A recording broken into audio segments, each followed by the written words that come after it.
I don't know that I have time to tell the story, but I can't resist. Would you like to hear this wonderful, terrific, incredible story? Okay. Well, you talked me into it, so I'll tell you the story. I want you to imagine this now. Imagine on a Saturday some years ago, this was back in the early 80s. Sit back, relax. It'll take me 7 or 8 minutes to tell the story. It's a wonderful sales story. Don't worry about the workbook. Most of it you can read on your own. If you don't finish every page, we'll do it next time. Life is not a matter of quantity, it's quality that counts. So here's the deal. It was Saturday. I had blue jeans on, t-shirt. Hard to imagine me with t-shirt and blue jeans, isn't it? I drove my car over from High Point, where I live, to a neighboring city called Greensboro, North Carolina. Well, good, then this story is going to mean something to you.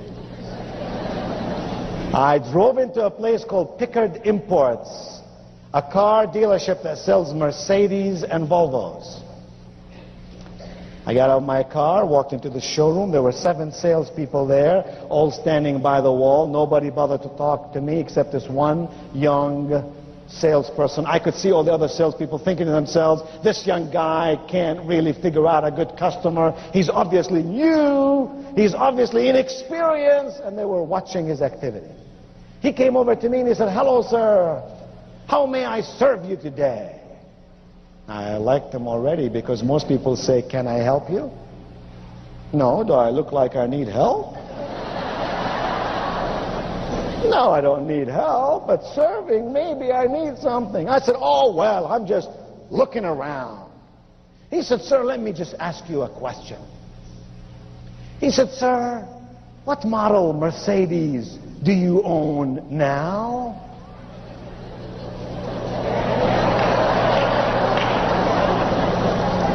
I said, I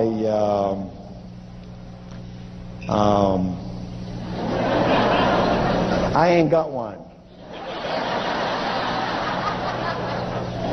He said, that's funny because you look like a man who would and should have one. I was falling in love with the guy right there and then.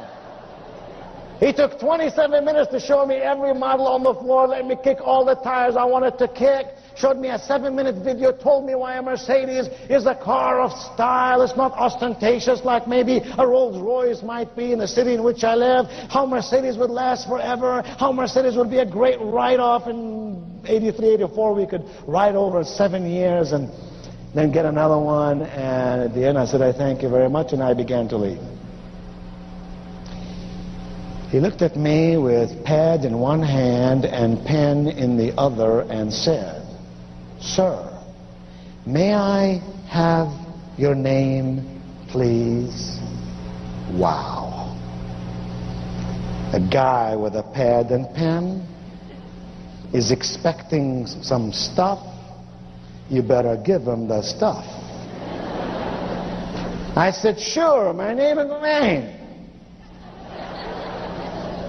And watch to see what he's going to do. A dumb salesperson would say, mister, would you repeat it? I'd say, sure, my name is Wayne.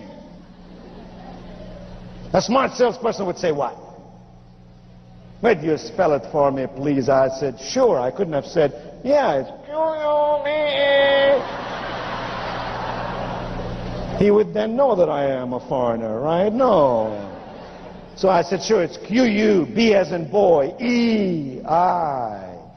N as in Norman. He put it down. It wasn't but 2 days later he called me up. He said, Mr. Cuban? Gotta tell you, Mr. Cuban, we just got the car you're looking for. Now go back to 83. That was a 450 SEL. He said, metallic blue on the outside, navy blue on the inside. It is a beauty. And he said, Mr. Cobain, or Mr. Cuban, I'm dying to show it to you. I said, dear friend, I'm a very busy man. I travel some 150 days a year around the world. I have no time to really come over and look at a car. He said, Mr. Cuban, just maybe I can bring the car over to you. I said, 3:30 today, I'll be glad to see you, but remember, 3:25, you're going to be 5 minutes too early, and 3:35, you're going to be 5 minutes too late. He said 3:30 it will be, and by golly, 3:30 it was. And it was obvious to me that his manager did not trust him, because he came right along with him. Showed me the car, let me drive it around the block. I fell in love with this machine, and I wasn't even going through midlife crisis. I took him to my office and I wrote him a check. In '83, that was $42,000. Same car today, $120,000. He picked up the money, he walked out of my office, he went into the lobby of my office. There were 4 secretaries there, strategically located, one in every corner. In a voice everyone could hear, he looked to me, he said, "Mr. Cobain, I admire you." I waved to all my secretaries to stop working, start taking some notes.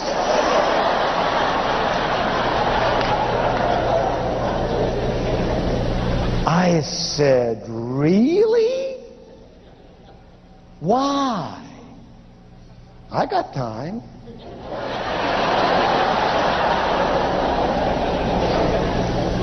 He said, "Mr. Cobain, it's not every day I work with a person who's a business person like you.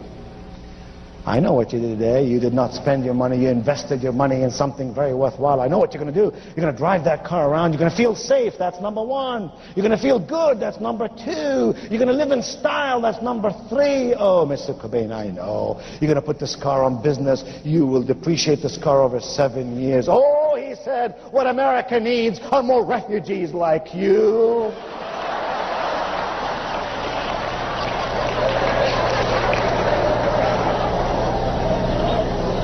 I felt like giving the guy a $10,000 tip, you know what I'm saying? I said, "Oh, well, thank you very much. You honor me with your comments. I really appreciate it." He took 2 steps forward. He stopped. He looked back at me. Now everybody's sitting there taking notes. He said, "Mr. Cobain," he said, "Mr. Cobain, you know, when I work with a guy as smart as you, the least I can do is to be totally honest with you." I said, "Hey, I'm into honesty. Honesty, integrity, ethics. You're talking my language. What do you got in your mind?" He said, "Mr. Cobain, I feel badly about this because I really didn't tell you the whole story." I said, "The whole story is beginning to sound like Paul Harvey." I said, "What are you trying to tell me?" He said, "Well, you see," he said, "Mr. Cobain, I don't know how to tell you this, but this car comes in a set."